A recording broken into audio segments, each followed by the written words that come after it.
Study room channel रे समस्त को स्वागत जनाऊँगी। आज आम आलोचना करवा फोर्थ सेमिस्टर कोर पेपर 10 रो यूनिट 1 दुर्योधन रक्त नदी संतरण। एटा महाभारत सारला महाभारत गदा पर्वर आसी। क्वेश्चन टी हेउछे दुर्योधन रक्त नदी संतरण कवितार नामकरण औचित्यता प्रतिपादन कर। सृष्टिर नामकरण रे स्रष्टार धीशक्ति और विचार विमर्श यथार्थ भाव निर्धारित करी हुए। स्रष्टा एक साधारण व्यक्ति नुहे, नांदनिक कला तत्पर से स्वयंभू प्रजापति तुल्य सृष्टिकारी। तार सृष्टि को नामकरण करे विभिन्न दिगरु। तेबे नामकरण सह विषय वस्तुर भागवत ऐक्य प्रतिपादित हेबा एक निहाती आवश्यक घटना बोली मने हुए। एही दृष्टि विचार कले आलोच्य कविताटीर नाम दुर्योधन रक्त नदी संतरण हेबा यथार्थ होइछि। विषय वस्तुर भाव प्रकाश सह नामकरणर प्रासंगिकता एठारे रक्षा करा जाइछि बोली कहा जाइछि। दुर्योधन किपरि रक्त रूपक नदी को पार होइछन्ति ताहा एठारे अति सुंदर भावरे सारला दास प्रतिपादित करिछन्ति। केते बाधा विघ्न सह से आरपारी को सही रक्त रूपक नदीटी को पार करिछन्ति ताहा यार विषय वस्तु अटे। दुर्योधन रक्त नदी संतरण कविताटी कवि सारला दासंक महापुराण महाभारतर गदा पर्वर एक अंशविशेष अटे। सारला दासंक महाभारतर गदा पर्वरु एही रक्त नदी संतरण आनिछन्ति कविताटी आनिछन्ति। पांडव पांच भाई को पांच खंड पड़ा न देई श्रीकृष्ण को निराश करी दुर्योधन फेराई देले। जितेबेले पशा खेल रे पांच भाई पांडव समस्त स्थान हारी जाइथिले सेतेबेले सेमांक पाखरे रहिबा पई जागा नथिला। तेणु करी सेमाने कौरवंक पाखको पांच खंड पड़ा मागिबा पई जाइथिले। हेले दुर्योधन सेमानक सहित श्रीकृष्ण को निराश करी फेराई देथिले। केवल सेतिकी नहे आपणार अहंकार बल से घोषणा कले बिना युद्धे देवी नाही सूच्यग्र मेदिनी। से अपमान करिबा सहित कहिले जे बिना युद्धरे मु टिके हेले मध्य जागा देवी नाही। फल सृष्टि हेला महाभारत युद्ध। कौरव बाहिनी और अगणित योद्धा मानकर निधन रे कुरुक्षेत्र रे प्रवाहित हेला रक्त नदी।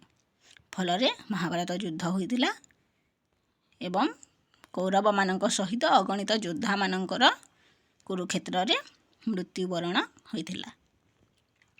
दुर्योधन निजर प्राण रक्षा निमित्त कुरुक्षेत्र रु लुचि करी पलायन कले। जेतेबेले समस्त युद्ध रे निजर प्राण हराइछन्ति सेतेबेले दुर्योधन निजर प्राण को रक्षा करिबा निमंते कुरुक्षेत्र रु लुचि पलायन करिछन्ति। मात्र तांकर पलायन पथरे बाधा सृष्टि कला रक्त नदी। जेतेबेले से कुरुक्षेत्र रु पलायन करिछन्ति सेतेबेले सही रक्त रूपक नदी तांकर बाधा उपजाइछि। एही रक्त नदी को पार हेबा पई दुर्योधन जेपरि आप्राण उद्यम कले ताहाको एही आलोच्य कवितारे कवि सारला दास काव्य रूप दैछन्ति। सही रक्त रूपक नदी को दुर्योधन किपरि भावरे बहुत बाधा विघ्न आसिबा सत्वे किपरि से कुललंघन करिछन्ति ताहा सारला दास अति सुंदर भावरे काव्य रूपरे ताहा प्रतिपादन करिछन्ति। एही दृष्टिरु कवितार नामकरण दुर्योधन रक्त नदी संतरण देबा बेस यथार्थ होइछि। एही नामकरण कविताटीर भावात्मक दृष्टिरु बेस ग्रहणीय होई पारिछि। कुरुक्षेत्र रे प्रवाहित रक्त नदीर गभीरता 3 ताल। यह कुल रक्त प्रवाह रे लंघन करुथाय। रक्त नदीर लाल रंग और पचा मांस भीषण दुर्गंध करुथाय। रक्त नदी अतीब भयंकर देखा जाउथाय। एपरि कुल प्लावनी रक्त नदी को देखी दुर्योधन मन रे आतंक तथा आशंका देखा देइछि। ପଛରେ ତୁରନ୍ତ ପାଣ୍ଡବ ବାହିନୀ, ଆଗରେ ପ୍ରବାହିତ ରକ୍ତ ନଦୀ। ଯେତେବେଳେ ସେ ଭୟଭୀତ ହୋଇ ନିଜର ପ୍ରାଣକୁ ରକ୍ଷା କରିବା ପାଇଁ ସେ ଆଗକୁ ଯାଇଛନ୍ତି, ସେଠାରେ ରକ୍ତରୂପକ ନଦୀ ଦେଖିଛନ୍ତି। ସେହି ରକ୍ତରୂପକ ନଦୀରେ ଲାଲ ରଙ୍ଗ, ସେମାନେ ସବୁ ମୃତଦେହର ରକ୍ତ ମିଶି ଆସୁଅଛି। ତାହା ସହିତ ପଚା ମାଂସ ଗୁଡ଼ିକ ଅତି ଦୁର୍ଗନ୍ଧ ଦେଉଅଛି। ସେ କିପରି ସେହି କୁଲଲଙ୍ଘନ କରିବେ, ସେଥିପାଇଁ ସେ ନିଜ ମନରେ ଭୟ ଆଶଙ୍କା କରିଛନ୍ତି। ପଛରେ ଦେଖିଛନ୍ତି ପାଣ୍ଡବମାନେ, ଆଉ ଆଗରେ ଦେଖିଲେ ଅଛି ରକ୍ତରୂପକ ନଦୀ। ମହାଭୟେ ପଲାଇବା ପାଇଁ କରେ ମନ, ରକ୍ତ ନଦୀକୁ ଚାହିଁ ହଜିଲା ତା ଜ୍ଞାନ। ତାର ପ୍ରାଣକୁ ରକ୍ଷା କରିବା ନିମନ୍ତେ ସେହି ଭୟରେ ପଲାଇବା ପାଇଁ ତାର ମନ ହୋଇଛି, ଦୁର୍ଯ୍ୟୋଧନଙ୍କର ମନ ହୋଇଛି। କିନ୍ତୁ ଯେତେବେଳେ ଆଗରେ ରକ୍ତରୂପକ ନଦୀକୁ ଦେଖିଛନ୍ତି, ତାଙ୍କର ଜ୍ଞାନ ହଜିଯାଇଛି। ଦୁର୍ଯ୍ୟୋଧନ ପ୍ରାଣରକ୍ଷା ନିମିତ୍ତ ରକ୍ତନଦୀ ପାର ହେବା ପାଇଁ ଉପାୟ ଖୋଜିଛନ୍ତି। ରକ୍ତନଦୀର ଅସଂଖ୍ୟ ଶବ ଗହଣରେ ସେ ଦେଖିଲେ ଭାସି ଆସୁଛି ଦୁଃଶାସନର ଶବ। ସେ ସେହି ରକ୍ତରୂପକ ନଦୀକୁ କିପରି ଲଙ୍ଘନ କରି ଆରପାରିକୁ ଯିବେ, ସେଥିପାଇଁ ସେ ଉପାୟ ଖୋଜିଛନ୍ତି। ଦେଖିଛନ୍ତି ଯେ ଅସଂଖ୍ୟ ଶବ, ଯେଉଁ ଶବମାନେ ଭାସି ଆସୁଛି, ସେହି ଶବରେ ଭାସି ଆସୁଛି ଦୁଃଶାସନର ଶବ, ତାଙ୍କର ଭାଇଙ୍କର ଶବ। ସେହି ଶବକୁ ଆଶ୍ରୟ କରି ଅପର ପାର୍ଶ୍ୱରେ ପହଞ୍ଚିବା ପାଇଁ ଦୁର୍ଯ୍ୟୋଧନ ବିଚାର କରିଅଛନ୍ତି। ତେଣୁ ଦୁଃଶାସନର ଶବକୁ ଆଲିଙ୍ଗନ କରି ଗୁଣଗାନ କରି ସଙ୍ଗେ ସଙ୍ଗେ ତାକୁ ପ୍ରଶ୍ନ କରିଛନ୍ତି। ସେ ତାଙ୍କର ସେହି ଭାଇର ଶବକୁ ଆଶ୍ରୟ କରି କୁଲଲଙ୍ଘନ କରିବା ପାଇଁ ଚେଷ୍ଟା କରିଛନ୍ତି, ଆଉ ତାକୁ ଆଲିଙ୍ଗନ କରି ପ୍ରଶ୍ନ କରିଛନ୍ତି, ଇଏ ରକତ ନଦୀରୁ ଭାଇ ନେବୁ କି ପାରି ଆଇ? ଏଇ ରକ୍ତରୂପକ ନଦୀକୁ ମୋତେ ପାର କରିଦେବୁ କି ବୋଲି ସେ ପ୍ରଶ୍ନ କରିଛନ୍ତି। ଦୁର୍ଯ୍ୟୋଧନଙ୍କର ଗୋଟିଏ ଅଭିଳାଷ, କିପରି ରକ୍ତ ନଦୀ ପାର ହେବ। ତାଙ୍କର ଗୋଟିଏ ମାତ୍ର ଇଚ୍ଛା, ସେ ସେହି ରକ୍ତ ନଦୀକୁ ପାର ହୋଇ ଆରପାରିକୁ ଯିବେ। ଦୁଃଶାସନର ଶବ ତାକୁ ରକ୍ତନଦୀ ପାର କରାଇବା ପାଇଁ ସମର୍ଥ ହୋଇନାହିଁ। ବରଂ ସେହି ରକ୍ତନଦୀରେ ସଲିଳ ସମାଧି ଲଭିଛି ଦୁଃଶାସନର ଶବ। ଏଥିରେ ଦୁର୍ଯ୍ୟୋଧନ ଦେଖିଲେ ରକ୍ତନଦୀର ସ୍ରୋତରେ ଭାସି ଆସୁଛି ବନ୍ଧୁ କର୍ଣ୍ଣଙ୍କ ଶବ। କର୍ଣ୍ଣଙ୍କ ମର ଶରୀରକୁ ଆଲିଙ୍ଗନ କରି ଦୁର୍ଯ୍ୟୋଧନ ବିଳାପ କରି ଉଠିଲେ।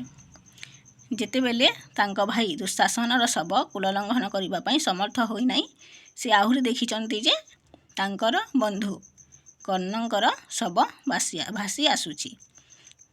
କର୍ଣ୍ଣଙ୍କୁ ସେ କହିଛନ୍ତି, ମରଣ ବେଲେ କି ବୁଦ୍ଧି ବଣା ହେଲା ମିତ, ଏବେ ରକ୍ତ ନଦୀ ପାର ହୋଇବି କେମନ୍ତ। ଯେତେବେଳେ ମରଣ ଆସି ମୋ ସାମ୍ନାରେ ଛିଡ଼ା ହେବାକୁ ଲାଗିଲାଣି, ସେତେବେଳେ ମୋର ବୁଦ୍ଧି କିଛି ଦିଶୁନାହିଁ। ହେ ମିତ, ଏହି ରକ୍ତରୂପକ ନଦୀକୁ ମୁଁ କିପରି ପାର ହେବି ବୋଲି ସେ କହିଛନ୍ତି। ଏଥର ମଧ୍ୟ କର୍ଣ୍ଣଙ୍କ ଶବ ତାଙ୍କୁ ରକ୍ତନଦୀ ପାର କରାଇବାରେ ସମର୍ଥ ହେଲା ନାହିଁ। କର୍ଣ୍ଣଙ୍କର ସେହି ଶବ ମଧ୍ୟ ନଦୀକୁ ପାର କରାଇବା ପାଇଁ ସମର୍ଥ ହୋଇନାହିଁ। ବେଳ ଗଡ଼ିବା ସଙ୍ଗେ ସଙ୍ଗେ ରକ୍ତନଦୀ ପାର ହେବା ପାଇଁ ଦୁର୍ଯ୍ୟୋଧନଙ୍କର ମନର ଉତ୍କଣ୍ଠା ମଧ୍ୟ ବଢ଼ି ଚାଲିଛି। ପାଣ୍ଡବମାନଙ୍କ ହାତରେ ଧରା ପଡ଼ିଲେ ଜୀବନ ରହିବାର ଆଶା ନାହିଁ। ସେ କହିଛନ୍ତି ଯେ ପାଣ୍ଡବମାନଙ୍କର ହାତରେ ଯଦି ମୁଁ ଧରା ପଡ଼ିଯିବି, ତେବେ ଜୀବନ ମୋର ରକ୍ଷା କରିପାରିବି ନାହିଁ। ଏହି କଥା ଚିନ୍ତା କରି ଖୁବ୍ ଆତଙ୍କିତ ଓ ମର୍ମାହତ ହୋଇପଡ଼ିଛନ୍ତି କୁରୁରାଣ ଦୁର୍ଯ୍ୟୋଧନ। ଏହି କଥାକୁ ସେ ଭାବି ନିଜର ପ୍ରାଣ ରକ୍ଷା କିପରି କରିବେ ବୋଲି ଆତଙ୍କିତ ହୋଇପଡ଼ିଛନ୍ତି। ତେଣୁ ନଦୀରେ ଭାସି ଆସୁଥିବା ଗୁରୁ ଦ୍ରୋଣଙ୍କ ଶବକୁ ନଦୀ ପାର ହେବା ପାଇଁ ଅବଲମ୍ବନ ଭାବେ ସେ ଗ୍ରହଣ କରିଛନ୍ତି। ଦେଖିଲେ ଗୁରୁ ଦ୍ରୋଣଙ୍କ ଶବ ନଦୀରେ ଭାସି ଆସୁଛି। ସେ ଗୁରୁ ଦ୍ରୋଣଙ୍କ ଶବକୁ ଆଶ୍ରୟ କରି ନଦୀ ପାର ହେବା ପାଇଁ ଚିନ୍ତା କରିଛନ୍ତି। ମାତ୍ର ଦ୍ରୋଣଙ୍କ ଶବକୁ ନଦୀ ପାର ହେବା ପାଇଁ ଅବଲମ୍ବନ ଭାବେ ଗ୍ରହଣ କରୁଥିଲେ ମଧ୍ୟ କୃତକାର୍ଯ୍ୟ ହୋଇପାରି ନଥିଲେ। ସେ ଗୁରୁ ଦ୍ରୋଣଙ୍କ ଶବରେ ମଧ୍ୟ ନଦୀ ପାର ହୋଇପାରି ନଥିଲେ। ଏହାପରେ ରକ୍ତ ନଦୀରେ ଭାସି ଆସୁଥିବା କୁଚକୁରି ମାତୁଲ ଶକୁନିର ରକ୍ତନଦୀ ପାର ହେବାର ପାଥେୟ ଭାବେ ଏଥର ଧରିଲେ ଦୁର୍ଯ୍ୟୋଧନ। ଶକୁନି ଥିଲା ତାଙ୍କର ଉପଦେଷ୍ଟା। ତାଙ୍କର ମୃତ୍ୟୁ ପରେ ମଧ୍ୟ ଶକୁନିକୁ ଦୁର୍ଯ୍ୟୋଧନ ପ୍ରଶ୍ନିଲ ମନରେ କହିଛନ୍ତି। ଗୁରୁ ଦ୍ରୋଣଙ୍କ ଶବ ଯେତେବେଳେ ନଦୀ ପାର କରିପାରେ ନାହିଁ, ସେ ଦେଖିଲେ ତାଙ୍କର ମାମୁଁ ଶକୁନିଙ୍କ ଶବ ଭାସି ଆସୁଛି। ସିଏ ଶକୁନିଙ୍କୁ ଆଶ୍ରୟ କରି ନଦୀ ପାର ହେବା ପାଇଁ ଚିନ୍ତା କରିଛନ୍ତି ଏବଂ ସେ ମାମୁଁଙ୍କୁ ପ୍ରଶ୍ନ କରିଛନ୍ତି, ଏବେ ମାମୁଁ ବୁଦ୍ଧି ଦିଅ କିନା ମୋତେ ରୁଧିର ନଦୀକୁ ପାର ହୋଇବି କେମନ୍ତି। ସେ କହିଛନ୍ତି, ଏବେ ମୋତେ ବୁଦ୍ଧି ଦିଅ ହେ ମାମୁଁ, ମୁଁ ଏହି ନଦୀକୁ କିପରି ପାର ହେବି। ମାତ୍ର ନିର୍ଜୀବ ଶକୁନି ଦୁର୍ଯ୍ୟୋଧନଙ୍କୁ ରକ୍ତ ନଦୀ ପାର ହେବାର ଉପାୟ ବତାଇ ପାରିନାହିଁ କିମ୍ବା ଦୁର୍ଯ୍ୟୋଧନଙ୍କୁ ନିଜ ଉପରେ ବହନ କରି ନଦୀର ଅପର ପାର୍ଶ୍ୱକୁ ନେଇପାରି ନାହିଁ। ଯେତେବେଳେ ସେ ମାମୁଁ ଶକୁନିଙ୍କୁ ପ୍ରଶ୍ନ କରିଛନ୍ତି, ସେହି ନିର୍ଜୀବ ମୃତ ଶରୀର ବା କି ଉତ୍ତର ତାଙ୍କୁ ଦେବ ବା କି ଉପାୟ ଦେବ।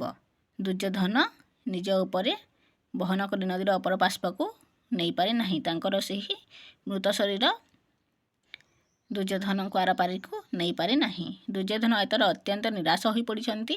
କୁରୁକ୍ଷେତ୍ରରେ ସିଏ ବିଭୀଷିକାମୟୀ ରାତ୍ର ଦୁର୍ଯ୍ୟୋଧନଙ୍କୁ ପ୍ରାଣକୁ ଆତଙ୍କିତ କରିଛି। ସେହି କୁରୁକ୍ଷେତ୍ରରେ ତାଙ୍କର ଜୀବନ ରକ୍ଷା କିପରି କରିବି ବୋଲି ସେ ଆତଙ୍କିତ ହୋଇପଡ଼ିଛନ୍ତି। କିପରି ସେ ରକ୍ତ ନଦୀ ପାର ହେବେ, ସେହି କଥା ଚିନ୍ତା କରୁଥିବା ବେଳେ ରକ୍ତ ନଦୀରେ ଏକ ଜ୍ୟୋତିଷ୍ମାନ ଶବ ଭାସି ଆସିଛି।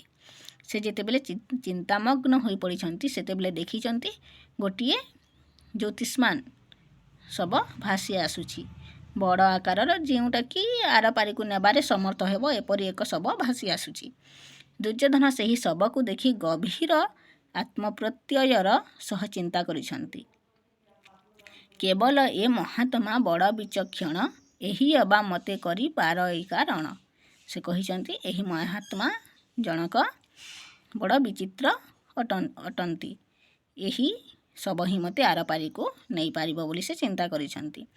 ପ୍ରକୃତରେ ଏହି ଅଚିହ୍ନା ଶବ ଉପରେ ଦୁର୍ଯ୍ୟୋଧନ ଆପଣାର 70 ଭାର ଓଜନର ବେନି ଗଦା ସହ ନିଜେ ଶୋଇପଡ଼ିବା ପରେ ତାହା ଅନ୍ୟ ଶବମାନଙ୍କ ପରି ନ ବୁଡ଼ି ସୋଲ ପରି ଭାସି ଉଠିଲା। ଯେତେବେଳେ ସେହି ଶବ ଉପରେ ଦୁର୍ଯ୍ୟୋଧନଙ୍କର 70 ଭାର ସେ 70 କେଜିର ଅଛନ୍ତି, ସେ ତାଙ୍କର ନିଜ ଶରୀରକୁ ସେହି ଶବ ଉପରେ ବହନ କରିବା ସହିତ ତାଙ୍କର ଗଦାକୁ ମଧ୍ୟ ସେ ଧରି ସେହି ଶବ ଉପରେ ବସିପଡ଼ି ନଦୀ ପାର ହେବା ପାଇଁ ସମର୍ଥ ହୋଇଛନ୍ତି। ଦୁର୍ଯ୍ୟୋଧନ ତେଣୁ ଏହି ଶବକୁ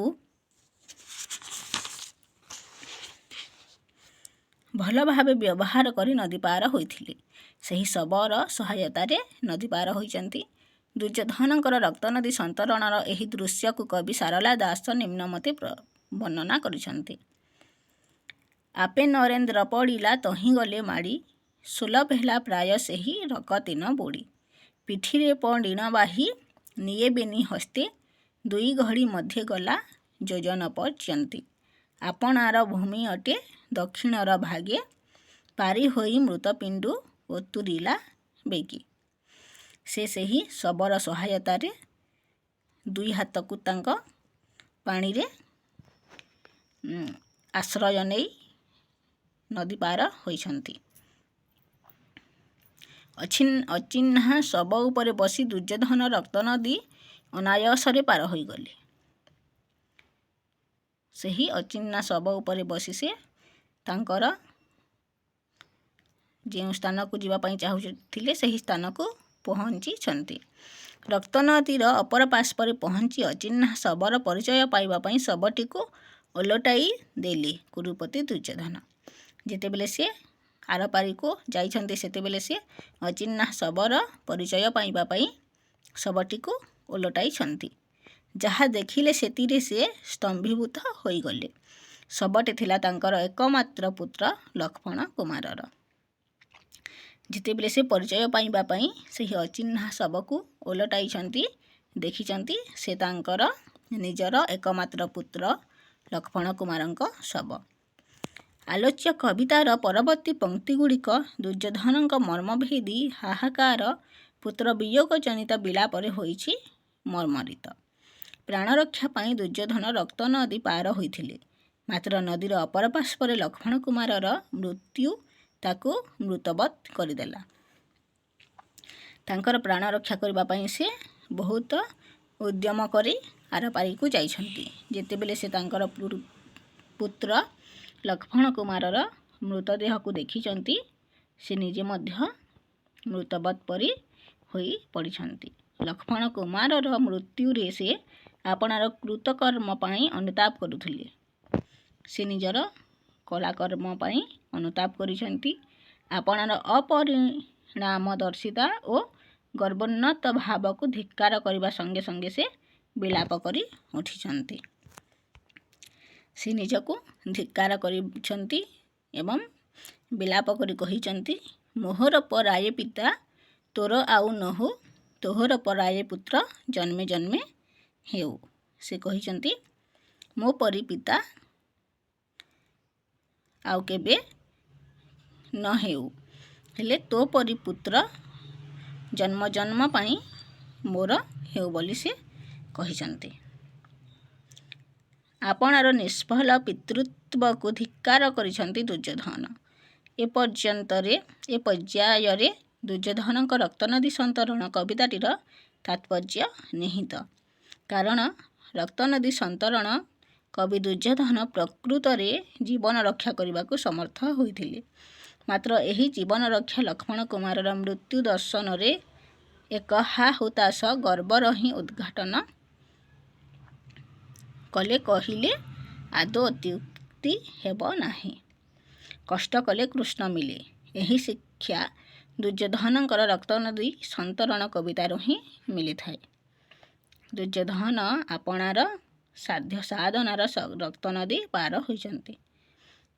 ଅନେକ ଥର ତାଙ୍କୁ ନୈରାଶ୍ୟ ପ୍ରକାଶ କରିବାକୁ ହୋଇଛି, ମାତ୍ର ପରିଶେଷରେ ସେ ନିରାଶାରେ ତ୍ରିଗାର ଟପିବାକୁ ସକ୍ଷମ ହୋଇଛନ୍ତି।